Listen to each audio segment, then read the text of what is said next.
Papua to find lasting solutions to their struggles.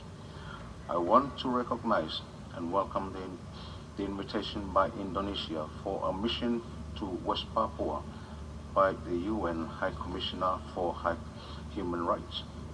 We must allow the participation of all people in our efforts to achieve the Sustainable Development Goals with their human rights protected.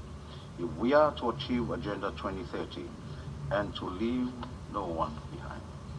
Mr. President, as you have heard, I have spoken about climate change more than anything else on the theme of our 74th session.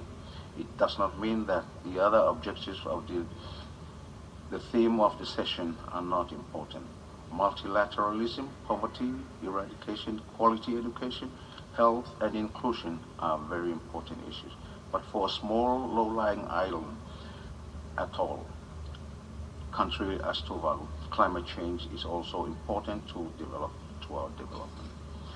To us, climate change is not just an environmental issue. It is an economic issue. It is a social issue. It is a cultural issue. It is a survival issue. And it is also a human rights issue. It affects all factors and sectors of our development, so much so that our sustainable future and survival brings on climate change more than anything else.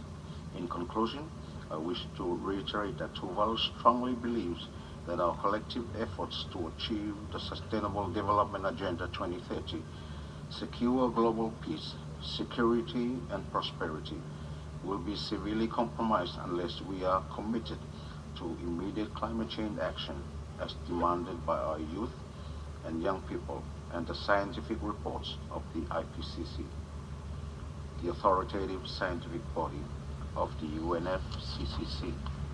I thank you, Mr. President. I thank you, Mr. President.